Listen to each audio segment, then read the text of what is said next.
একদিন রাসূল সাল্লাল্লাহু আলাইহি ওয়াসাল্লাম মা ফাতেমাকে বললেন, হে ফাতেমা, এই মদিনায় এমন একজন কাঠুরের স্ত্রী আছে, সে এমন একটি আমল করে যে আমলের জন্য সে তোমার আগে জান্নাতে প্রবেশ করবে। হুজুরে পাক সাল্লাল্লাহু আলাইহি ওয়াসাল্লামের কথা শুনে হযরত ফাতেমা রাদিয়াল্লাহু তাআলা আনহু বললেন, আব্বাজান, এটা কিভাবে সম্ভব? জানি জান্নাতে প্রথম প্রবেশ করার আকাঙ্ক্ষা সকলেরই রয়েছে, কিন্তু আমি তো জান্নাতের সকল মহিলাদের সর্দারনি, তাহলে কিভাবে অন্য কোনো মহিলা আমার পূর্বে জান্নাতে প্রবেশ করবে? আব্বাজান, দয়া করে আপনি আমাকে সেই কাঠুরিয়ার স্ত্রীর ঠিকানা বলুন, আমি যাতে দেখে আসতে পারি সে এমন কি আমল করে যে আমলের কারণে সে আমার পূর্বে জান্নাতে প্রবেশ করবে। মুহাম্মদ সাল্লাল্লাহু আলাইহি ওয়াসাল্লাম তখন তাকে বললেন, ফাতেমা, আজকে তুমি বাড়ি ফিরে যাও, কিছুদিন পরে আমি তোমাকে ডেকে নেব এবং আমি তোমাকে সেই কাঠুরিয়ার স্ত্রীর ঠিকানা বলে দেব। এই কথা শোনার পরে হযরত ফাতেমা রাদিয়াল্লাহু তাআলা আনহু বাড়ি ফিরে আসলেন। এইভাবে বেশ কিছুদিন অতিবাহিত হয়ে গেল। এর মধ্যে হযরত ফাতেমা রাদিয়াল্লাহু তাআলা আনহু অসুস্থ হয়ে পড়লেন। একদিকে তিনি অসুস্থ, অন্যদিকে একাধারে 3 দিন তার বাড়িতে কোনো খাবার ছিল না।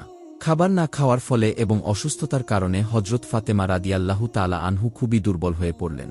শেরেখোদা হযরত আলীর কাছে তখন সামান্য কিছু অর্থ ছিল না, যেটা দিয়ে হযরত আলী কোনো খাবার কিনে আনতে পারত। 3 দিন অতিবাহিত হওয়ার পরে হযরত ফাতেমা রাদিয়াল্লাহু তাআলা আনহু আলী রাদিয়াল্লাহুর হাতে একটি কাপড় দিয়ে বললেন, আমার প্রিয় স্বামী, আপনার হয়তো মনে আছে আব্বাজান মুহাম্মদ সাল্লাল্লাহু আলাইহি ওয়াসাল্লাম আমাদের বিয়ের সময় এই কাপড়টি আমাকে হাদিয়া স্বরূপ দিয়েছিলেন। তাই আমার কাছে এটি অত্যন্ত মূল্যবান একটি কাপড়। আমার মন চাচ্ছে না যে এই কাপড়টি বিক্রি করে দিই, কিন্তু যেহেতু আমাদের ঘরে 3 দিন যাবৎ কোনো খাবার নেই, তাই আপনাকে এই মূল্যবান কাপড়টি আমি দিচ্ছি। আপনি এটিকে বাজারে বিক্রি করে সেই মূল্য দিয়ে কিছু খাবার কিনে আনুন। আলী রাদিয়াল্লাহু তাআলা ফাতেমা রাদিয়াল্লাহু তাআলা আনহুর কাছ থেকে সেই কাপড়টি নিয়ে বিক্রি করার উদ্দেশ্যে বাজারের দিকে রওনা হলেন। কিছুক্ষণের মধ্যেই তিনি কাপড়টা নিয়ে বাজারে পৌঁছালেন এবং সেটি বিক্রি করার জন্য অনেক ক্রেতাকে দেখালেন, কিন্তু কাপড়টি অত্যন্ত পুরানো হওয়ায় সেটি কেনার জন্য কেউ আগ্রহ দেখাল না। এই কারণে আলী রাদিয়াল্লাহু তাআলা অত্যন্ত নিরাশ হয়ে পড়লেন। তখন তিনি আল্লাহ রাব্বুল আলামিনের দরবারে ফরিয়াদ করলেন, হে রাব্বুল আলামিন, এই কাপড়টি অত্যন্ত পুরাতন, তাই এটিকে কেনার জন্য কোনো ক্রেতা আগ্রহ দেখাচ্ছে না। আজ 3 দিন যাবৎ নবীজির কলিজার টুকরো ফাতেমা রাদিয়াল্লাহু তাআলা আনহু ও তার 2 সন্তান হাসান হোসাইন না খেয়ে আছে। রাব্বুল আলামিন, আজকে যদি আমি এই কাপড়টি বাজারে বিক্রি করে এর মূল্য দিয়ে খাবার কিনে বাড়িতে না যেতে পারি, তাহলে আজকেও তাদেরকে না খেয়ে থাকতে হবে। আপনি এই কাপড়টি কেনার জন্য একজন ক্রেতার ব্যবস্থা করে দিন। শেরিখোদা আলী রাদিয়াল্লাহু তাআলার এই দোয়ার পরে একজন ক্রেতা আগমন করল এবং সে তাকে প্রশ্ন করল, আলী, তুমি কি এই কাপড়টি বিক্রি করতে চাও? এই কথা শুনে আলী রাদিয়াল্লাহু তাআলা বললেন, জনাব, আমি তো এই কাপড়টি বিক্রি করার জন্যই বাজারে নিয়ে এসেছি। তখন সেই ক্রেতা জিজ্ঞেস করল, কি পরিমাণ অর্থ দিলে তুমি এই কাপড়টি বিক্রি করবে? শেরিখোদা আলী রাদিয়াল্লাহু তাআলা জানতেন এই কাপড়টি অত্যন্ত পুরাতন, তাই এর মূল্য সর্বোচ্চ 1 দিরহাম কিংবা 2 দিরহাম হতে পারে। তাই তিনি কোনো দাম না চেয়ে বললেন, জনাব, আপনার যা মর্জি তাই প্রদান করুন, আমি নিজে থেকে এই কাপড়টির কোনো দাম চাচ্ছি না। তখন সেই ক্রেতা বলল, আমি 6 দিরহাম দিয়ে কাপড়টি ক্রয় করতে চাই, তুমি কি এতে বিক্রি করতে রাজি আছো? আলী রাদিয়াল্লাহু তাআলা খুশির সাথে রাজি হয়ে গেলেন এবং বললেন, জনাব, আপনি আমাকে 6 দিরহাম দিয়েই এই কাপড়টি ক্রয় করতে পারেন। এরপর ক্রেতা আলী রাদিয়াল্লাহু তাআলাকে 6 দিরহাম দিলে আলী রাদিয়াল্লাহু তাআলা কাপড়টি তাকে হস্তান্তর করলেন। ওদিকে আল্লাহ রাব্বুল আলামিনের একদল ফেরেশতা অন্য আর একদল ফেরেশতাকে বলতে লাগল, নবীজি সাল্লাল্লাহু আলাইহি ওয়াসাল্লামের সাহাবীরা অত্যন্ত দানশীল, তারা সুখে দুঃখে সর্বদা দান করে। ফেরেশতাদের এই কথা শুনে অপর একদল ফেরেশতা বলল, আল্লাহর নবী সাহাবীরা দান করে এটা ঠিক কথা, কিন্তু তারা সুখে দুঃখে সবসময় দান করে না। তাদের হাতে যদি প্রয়োজনের অতিরিক্ত কিছু থাকে তাহলে তা দান করে, এবং তাদের হাতে থাকা জিনিসটার প্রয়োজন যদি তাদের নিজেদের থাকে তখন তারা সেই জিনিসটি দান করে না। ফেরেশতাদের এই তর্কের সমাধান করতে আল্লাহ রাব্বুল আলামিন তাদেরকে বললেন, হে আমার ফেরেশতারা, তোমরা নিজেদের মধ্যে তর্ক না করে এই বিষয়টি পরীক্ষা করার জন্য শেরিখোদা আলীর কাছে চলে যাও। সে কিছুক্ষণ আগে 6 দিরহাম দিয়ে একটি কাপড় বিক্রি করেছে, আর ওই দিরহাম তার অত্যন্ত প্রয়োজন। তোমরা আলীর কাছে সেই 6 দিরহাম চাও, দেখো সে তোমাদেরকে দান করে কিনা, আর এর মধ্যেই তোমাদের তর্কের সমাধান হয়ে যাবে। আল্লাহ রাব্বুল আলামিনের পক্ষ থেকে এই নির্দেশ লাভের পরে একজন ফেরেশতা ফকির বেশে আলী রাদিয়াল্লাহু তাআলার কাছে আগমন করলেন। আলী রাদিয়াল্লাহু তাআলা এই 6 দিরহাম দিয়ে খাবার কিনতে যাচ্ছিলেন। ইতিমধ্যে ফকির বেশে ফেরেশতা বললেন, হে আল্লাহর বান্দা, আমি কয়েকদিন যাবৎ না খেয়ে আছি। দীর্ঘদিন না খেয়ে থাকার কারণে আমার শরীরে সামান্যতম নড়াচড়া করার শক্তিও নেই। আমি আল্লাহর ওয়াস্তে তোমার কাছে কিছু ফরিয়াদ করছি, যদি তোমার কাছে কোনো অর্থ থাকে দয়া করে আমাকে সেগুলি দান করো, যাতে সে অর্থ দিয়ে আমি খাবার কিনতে পারি এবং আমার ক্ষুধার জ্বালা নিবারণ করতে পারি। ফকিরের এই প্রার্থনা শুনে আলী রাদিয়াল্লাহু তাআলা ভাবতে লাগলেন, আল্লাহ, আজ 3 দিন ধরে আমার স্ত্রী ও সন্তানেরা না খেয়ে রয়েছে। 3 দিন পরে আমার স্ত্রী ফাতেমা আমাকে একটি কাপড় বিক্রি করতে দিলেন। বলা ছিল সে কাপড় বিক্রি করে তার অর্থ দিয়ে আমি তাদের জন্য কিছু খাবার কিনে নিয়ে যাব। কিন্তু এখন আল্লাহর এক অসহায় বান্দা আমার কাছে ভিক্ষা প্রার্থনা করছে। এখন আমি কি করব? আমি আমার স্ত্রী ও সন্তানদের জন্য খাবার কিনে নিয়ে যাব, নাকি এই ভিক্ষুকে দান করে দেব? অবশেষে তিনি সিদ্ধান্ত নিলেন যে এই অর্থগুলি ভিক্ষুকে দান করে দেবেন, এবং তিনি মনে মনে ভাবতে লাগলেন, আল্লাহ আমার উত্তম অভিভাবক, এই ভিক্ষুককে আমি 6 দিরহাম দান করে দেই। সর্বশক্তিমান আল্লাহ হয়তো আমার জন্য উত্তম কোনো ব্যবস্থা করে দেবেন। তখন তিনি সেই 6 দিরহাম ভিক্ষুককে দান করে দিলেন। এরপর অত্যন্ত চিন্তিত মনে আলী রাদিয়াল্লাহু তাআলা সামনের দিকে চলতে লাগলেন। ইতিমধ্যে দেখা গেল এক ব্যক্তি আলী রাদিয়াল্লাহু তাআলার কাছে একটি লাল ঘোড়া নিয়ে আসলো, এবং সে তাকে বলল, রে খোদা আলী, আপনি কি আমার কাছ থেকে এই লাল ঘোড়াটি কিনতে চাচ্ছেন? তখন আলী রাদিয়াল্লাহু তাআলা বললেন, ভাই, আমি কিভাবে এই ঘোড়াটি আপনার কাছ থেকে কিনব? আমার হাতে তো কোনো অর্থ নেই। তখন সেই ব্যক্তি বলল, হে শেরি খোদা আলী, আমি বাকিতে আপনার কাছে এই ঘোড়াটি বিক্রি করব। আপনি ঘোড়াটি নিয়ে ব্যবসা করুন, এরপর ব্যবসায় লাভ হলে আমার মূল্য আমাকে চুকিয়ে দেবেন। আলী রাদিয়াল্লাহু তাআলা তখন ভাবলেন, যেহেতু বাকিতে তিনি এই ঘোড়াটি বিক্রি করতে চাইছে, তাহলে নিতে আমার সমস্যা কোথায়?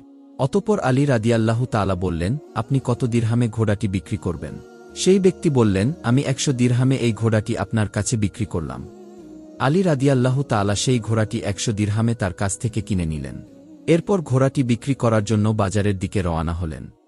আলী রাদিয়াল্লাহু তাআলা যখন ঘোড়াটি বিক্রি করার জন্য বাজারে নিয়ে গেলেন, তখন এক ব্যক্তি এসে তাকে জিজ্ঞেস করলেন, হে শেরি খোদা আলী, আপনি কি এই ঘোড়াটি বিক্রি করতে চান? তখন আলী রাদিয়াল্লাহু তাআলা বললেন, ভাই, আমি তো এই ঘোড়াটি বিক্রি করার জন্যই বাজারে নিয়ে এসেছি। সেই ব্যক্তি বললেন, আপনি কত দিরহামে এই ঘোড়াটি বিক্রি করতে চান? আলী রাদিয়াল্লাহু তাআলা নিজে থেকে কোনো দাম না বলে সেই ব্যক্তিকে বললেন, আপনি কত দিরহামে এই ঘোড়াটি কিনতে পারবেন? সেই ব্যক্তিটি বলল, আমি 160 দিরহামে আপনার কাছ থেকে ঘোড়াটিকে কিনতে চাই।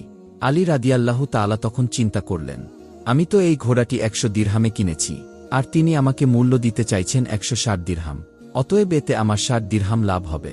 তখন আলী রাদিয়াল্লাহু তাআলা বললেন, ভাই, আমি আপনার কাছে 160 দিরহামে এই ঘোড়াটি বিক্রি করে দিলাম। সেই ব্যক্তিটি 160 দিরহামে আলী রাদিয়াল্লাহু তাআলার কাছ থেকে ঘোড়াটি কিনে নিলেন। আলী রাদিয়াল্লাহু তাআলা যে ব্যক্তির কাছ থেকে ঘোড়াটি কিনেছিলেন তাকে 100 দিরহাম পরিশোধ করার পরেও তার কাছে রয়ে গেল 60 দিরহাম। তিনি 6 দিরহাম আল্লাহর রাস্তায় দান করেছিলেন। আল্লাহ রাব্বুল আলামিন তার বিনিময়ে তাকে 10 গুণ বৃদ্ধি করে 60 দিরহাম ফেরত দিলেন। এই 60 দিরহাম দিয়ে শেরি খোদা আলী বিপুল পরিমাণ খাদ্য কিনে বাড়ির পথে রওনা হলেন। যখন তিনি বিপুল পরিমাণে খাদ্য কিনে বাড়িতে ফিরে আসলেন, তখন ফাতেমা রাদিয়াল্লাহু তাআলা আনহু তাকে বললেন, হে আলী, আমি আপনাকে যে কাপড় বিক্রি করতে বলেছিলাম, সেই কাপড়ের মূল্য দিয়ে তো এত পরিমাণ খাবার কেনা সম্ভব নয়। তাহলে আপনি এত খাবার কেনার অর্থ কোথায় পেলেন? আপনি আগে আমাকে এই কথা বলুন, তারপরে আমার বাড়িতে প্রবেশ করতে পারবেন। আলী রাদিয়াল্লাহু তাআলা বললেন, ফাতেমা, আগে আমি বাড়িতে প্রবেশ করি, তারপরে না হয় তোমাকে সব ঘটনা খুলে বলবো। কিন্তু ফাতেমা রাদিয়াল্লাহু তাআলা আনহু তাকে বললেন, আগে আপনি প্রকৃত ঘটনা খুলে বলুন, তারপরে আপনি বাড়িতে প্রবেশ করতে পারবেন। শেরি খোদা আলী রাদিয়াল্লাহু তাআলা বললেন, ফাতেমা, তুমি তো ভালো করেই জানো যে তোমার স্বামী হযরত আলী কোনোদিনই কোনোভাবেই অবৈধ অর্থ উপার্জন করতে পারে না। আমি যে পন্থায় এই অর্থ উপার্জন করেছি তা সম্পূর্ণ বৈধ একটি পন্থা, অতএব এই ব্যাপারে তোমার সন্দেহ করার কোনো কারণ নেই। কিন্তু ফাতেমা রাদিয়াল্লাহু তাআলা আনহু আলী রাদিয়াল্লাহু তাআলার এই কথাগুলি কোনোভাবেই বুঝতে চাইছিলেন না। হযরত আলী ও হযরত ফাতেমার মাঝে এই ঘটনা ঘটার কিছুদিন পর নবী করিম সাল্লাল্লাহু আলাইহি ওয়াসাল্লাম ফাতেমা রাদিয়াল্লাহু তাআলা আনহুকে তার দরবারে ডাক দিলেন। অতঃপর তিনি তাকে বললেন, হে ফাতেমা, তোমার কি মনে আছে, আমি কিছুদিন পূর্বে তোমাকে বলেছিলাম একজন কাঠুরিয়ার স্ত্রী তোমার পূর্বে জান্নাতে প্রবেশ করবে? ফাতেমা রাদিয়াল্লাহু তাআলা আনহু বললেন, আব্বাজান, অবশ্যই আমার মনে আছে, এবং আমি সেই কাঠুরিয়ার স্ত্রীর সঙ্গে সাক্ষাৎ করার জন্য অধীর আগ্রহে ব্যাকুল হয়ে আছি। দয়া করে আপনি আমাকে তার ঠিকানা বলুন, যাতে আমি দেখে আসতে পারি সেই কাঠুরিয়ার স্ত্রী কি এমন আমল করে যার কারণে সে আমার পূর্বে জান্নাতে প্রবেশ করবে। তখন রাসূল সাল্লাল্লাহু আলাইহি ওয়াসাল্লাম তাকে বললেন, হে ফাতেমা, কোনো এক নির্জন জঙ্গলের মাঝে সেই কাঠুরিয়া ও তার স্ত্রী বসবাস করে, তুমি যাও তার সঙ্গে সাক্ষাৎ করে আসো। রাসূল সাল্লাল্লাহু আলাইহি ওয়াসাল্লামের কাছ থেকে কাঠুরিয়ার স্ত্রীর ঠিকানা পেয়ে ফাতেমা রাদিয়াল্লাহু তাআলা আনহু তার সাথে সাক্ষাৎ করার জন্য রওনা হলেন। যখন তিনি কাঠুরিয়ার বাড়িতে এসে পৌঁছালেন তখন ফাতেমা রাদিয়াল্লাহু তাআলা আনহু সালাম দিয়ে বললেন, বাড়িতে কি কেউ আছেন? আমি নবীর মেয়ে হযরত ফাতেমা বলছি, আমি কি বাড়ির ভিতরে আসতে পারি? বাড়ির ভিতর থেকে আওয়াজ আসল। আমি পরম সৌভাগ্যবান যে আমার বাড়িতে নবীর মেয়ে ফাতেমা রাদিয়াল্লাহু তাআলা আনহু আগমন করেছেন। হে আল্লাহর নবীর মেয়ে, আপনি বলুন কেন আমার বাড়িতে আগমন করেছেন? তখন ফাতেমা রাদিয়াল্লাহু তাআলা আনহু বললেন, আমি আপনার সাথে দেখা করতে চাই, দয়া করে আমাকে ভিতরে আসতে দিন। তখন কাঠুরিয়ার স্ত্রী বলল, হে আল্লাহর নবীর মেয়ে, হে জান্নাতের সর্দারনী, আপনার সাথে দেখা করার একান্ত ইচ্ছা ও আগ্রহ আমার মনেও রয়েছে, কিন্তু তারপরেও আমি আপনাকে ঘরে আসার অনুমতি দিতে পারি না, কেননা এটি আমার স্বামীর ঘর, আর আমি আমার স্বামীকে না বলে কোনো মানুষকেই ঘরে ঢোকার অনুমতি দিতে পারি না। দয়া করে আপনি আগামীকালকে আসবেন। আমি আমার স্বামীর কাছ থেকে আপনার ব্যাপারে অনুমতি নিয়ে রাখব। যদি আমার স্বামী অনুমতি দান করেন তবে কেবল আপনাকে ঘরে প্রবেশ করার অনুমতি দিতে পারি। কাঠুরিয়ার স্ত্রীর কাছ থেকে এই কথা শোনার পরে ফাতেমা রাদিয়াল্লাহু তাআলা আনহু বাড়িতে ফিরে গেলেন। দ্বিতীয় দিন যখন তিনি কাঠুরিয়ার স্ত্রীর সঙ্গে দেখা করার জন্য বাড়ি থেকে বের হবেন তখন হাসান রাদিয়াল্লাহু তাআলা আনহু তাকে জড়িয়ে ধরে বললেন, আম্মাজান, আপনি কালকে কোথায় গিয়েছিলেন? আপনাকে আমি খুঁজে পাচ্ছিলাম না। আম্মাজান, আপনি যেখানে যাচ্ছেন দয়া করে আমাকেও আপনার সাথে নিন। ফাতেমা রাদিয়াল্লাহু তাআলা আনহু তখন তার বড় পুত্র হাসান রাদিয়াল্লাহু তাআলা আনহুকে তার সাথে নিলেন। এরপরে তিনি কাঠুরিয়ার স্ত্রীর বাড়িতে পৌঁছে গেলেন এবং সালাম দিয়ে বললেন, বাড়িতে কি কেউ আছেন? আমি নবীর মেয়ে ফাতেমা বলছি এবং আমার সাথে আমার বড় পুত্র হাসান রয়েছে। আমি কি বাড়ির ভিতরে আসতে পারি? ভিতর থেকে কাঠুরিয়ার স্ত্রী বলল, হে নবীর মেয়ে ফাতেমা, আপনার সাথে দেখা করার আগ্রহ আমার মনেও রয়েছে। গতকালকে আমার স্বামীর কাছ থেকে আপনার ব্যাপারে অনুমতি নিয়েছিলাম, কিন্তু আপনার সাথে আপনার যে বড় পুত্র হাসানকে নিয়ে এসেছেন তার ব্যাপারে আমার স্বামীর কাছ থেকে অনুমতি গ্রহণ করিনি। এই কারণে আমি আপনাকে ঘরে প্রবেশ করার অনুমতি দিতে পারি, কিন্তু আপনার পুত্র হাসানকে অনুমতি দিতে পারি না। দয়া করে আপনি আগামীকাল আসবেন। আপনার পুত্র হাসানের ব্যাপারে আমার স্বামীর কাছ থেকে অনুমতি নিয়ে রাখব। কাঠুরিয়ার স্ত্রীর কাছ থেকে এই কথা শোনার পর ফাতেমা রাদিয়াল্লাহু তাআলা আনহু আবার বাড়ি ফিরে গেলেন। পরের দিন আবারও তিনি যখন কাঠুরিয়ার স্ত্রীর সঙ্গে দেখা করার জন্য রওনা করবেন তখন তার ছোট ছেলে হযরত হোসেন তাকে জড়িয়ে ধরে বললেন, আপনি 2 দিন ধরে কোথাও যাচ্ছেন? আমি আপনাকে খুঁজে পাচ্ছি না। আজকে আপনি আমাকেও সঙ্গে নিয়ে যান। ফাতেমা রাদিয়াল্লাহু তাআলা আনহু তখন 2 পুত্রকে সঙ্গে নিয়ে আবারও সেই কাঠুরিয়ার বাড়িতে গেলেন। বাইরে থেকে তিনি সালাম দিয়ে বললেন, বাড়িতে কি কেউ আছেন? আমি নবীর মেয়ে ফাতেমা বলছি এবং আমার সাথে আমার 2 পুত্র হাসান এবং হুসাইন রয়েছে। বাড়ির ভিতর থেকে কাঠুরিয়ার স্ত্রী আওয়াজ দিয়ে বললেন, হে নবীর মেয়ে ফাতেমা, আপনার সঙ্গে দেখা করার আগ্রহ ও আকাঙ্ক্ষা আমার মনের মধ্যে রয়েছে। গতকালকে আপনার ব্যাপারে এবং আপনার বড় ছেলে হাসানের ব্যাপারে আমার স্বামীর কাছ থেকে অনুমতি নিয়েছি, কিন্তু আপনার ছোট ছেলে হোসাইনের ব্যাপারে আমার স্বামীর কাছ থেকে কোনো অনুমতি গ্রহণ করিনি। দয়া করে আজকেও আপনি ফিরে যান এবং আগামীকালকে আপনি আসবেন। আগামীকালকে আপনাদের 3 জনের ব্যাপারেই আমি অনুমতি গ্রহণ করে রাখব। কাঠুরিয়ার স্ত্রীর এই কথা শোনার পর ফাতেমা রাদিয়াল্লাহু তাআলা আনহু আবার বাড়িতে ফিরে এলেন। পরের দিন তিনি আবারও সেই কাঠুরিয়ার স্ত্রীর বাড়িতে আসলেন। তখন তাকে কাঠুরিয়ার স্ত্রী ঘরে প্রবেশ করার অনুমতি দিল। ফাতেমা রাদিয়াল্লাহু তাআলা আনহু ঘরে প্রবেশ করে দেখল কাঠুরিয়ার স্ত্রী বসে আছে, আর তার সঙ্গে রাখা আছে একটি লাঠি, একটি মোটা দড়ি আর একটি পাত্রে পানি। এগুলি দেখে ফাতেমা রাদিয়াল্লাহু তাআলা আনহু তাকে জিজ্ঞেস করলেন, আপনি এগুলো নিয়ে বসে আছেন কেন? সারাদিন পরিশ্রম করার পরে যখন আমার স্বামী বাড়ি ফিরবে তখন হয়তো তার অজু করার প্রয়োজন হবে, অথবা তার পানি পান করার প্রয়োজন হবে। আমি চাই না আমার ক্লান্ত স্বামী পানির জন্য সামান্যতম কষ্ট পাক, যাতে তার পানির দরকার হওয়ার সাথে সাথেই আমি তার কাছে পানি পৌঁছে দিতে পারি। এই কারণেই আমি পানি নিয়ে বসে আছি। ফাতেমা রাদিয়াল্লাহু তাআলা আনহু আবার জিজ্ঞেস করলেন, হে বোন, তাহলে এই লাঠি নিয়ে বসে আছো কেন? তাছাড়া এই দড়ির কি প্রয়োজন? কাঠুরিয়ার স্ত্রী তখন উত্তর দিল, আমার স্বামী যদি কোনো কারণে আমার উপর অসন্তুষ্ট হয় এবং আমাকে শাস্তি দেওয়ার ইচ্ছে করে তখন তার প্রয়োজন হবে একটি লাঠি, এবং আমাকে বেঁধে যাতে শাস্তি দিতে পারে তার জন্য প্রয়োজন হবে একটি দড়ি। আমি চাই না এই জিনিসগুলি খোঁজাখুঁজি করতে গিয়ে আমার স্বামীর কোনো রকম কষ্ট হোক। সেই জন্য আমার সামনে এই জিনিসগুলো নিয়ে বসে আছি। যখনই আমার স্বামী আমাকে কোনো কারণে শাস্তি দিতে চাইবে তখনই তার সামনে লাঠি এবং দড়ি থাকবে, যাতে তিনি আমাকে দড়ি দিয়ে বেঁধে লাঠি দিয়ে শাস্তি দিতে পারেন। ফাতেমা রাদিয়াল্লাহু তাআলা আনহু কাঠুরিয়ার স্ত্রীর এই স্বামীভক্তি দেখে হতবাক হয়ে গেলেন। অতঃপর তিনি তাকে আর কিছু না বলে নবী করিম সাল্লাল্লাহু আলাইহি ওয়াসাল্লামের দরবারে ফিরে আসেন। রাসূল সাল্লাল্লাহু আলাইহি ওয়াসাল্লাম তাকে বললেন, ফাতেমা, তুমি কি সেই কাঠুরিয়ার স্ত্রীর সাথে দেখা করে এসেছ? ফাতেমা বললেন, আব্বাজান, হ্যাঁ, আমি তার সাথে দেখা করে এসেছি। নবী করিম সাল্লাল্লাহু আলাইহি ওয়াসাল্লাম বললেন, তুমি কি দেখেছ? ফাতেমা রাদিয়াল্লাহু তাআলা আনহু তখন বললেন, সেই মেয়েটি অত্যন্ত স্বামীভক্ত। তখন মুহাম্মদ সাল্লাল্লাহু আলাইহি ওয়াসাল্লাম বললেন, ফাতেমা, তার কাছ থেকে তোমার শেখার অনেক কিছু রয়েছে। ফাতেমা রাদিয়াল্লাহু তাআলা আনহু বললেন, আব্বাজান, আমি তার কাছ থেকে কি কি শিক্ষা গ্রহণ করতে পারি এবং সে কিভাবে আমার পূর্বে জান্নাতে যাবে, এই ব্যাপারটি আমাকে বুঝিয়ে বলুন। রাসূল সাল্লাল্লাহু আলাইহি ওয়াসাল্লাম তখন বললেন, হে ফাতেমা, শোনো, তুমি কিছুদিন আগে তোমার স্বামী আলীকে একটি পুরাতন কাপড় বিক্রি করার জন্য দিয়েছিলে। হযরত আলী সেই কাপড় বিক্রি করে তার অর্থ দিয়ে তোমাদের জন্য অনেক খাবার কিনে এনেছিল, কিন্তু তুমি সন্দেহ করেছিলে যে হযরত আলী সেগুলি বৈধ উপায়ে উপার্জন করেছে কিনা। এই জন্য তুমি তোমার স্বামীকে ঘরে প্রবেশ করতে দাওনি এবং বিভিন্ন প্রশ্ন করার মাধ্যমে তাকে কষ্ট দিয়েছিলে। অথচ তুমি জানতে তোমার স্বামী হযরত আলী কোনোদিনই কোনো অবৈধ পথে উপার্জন করেনি।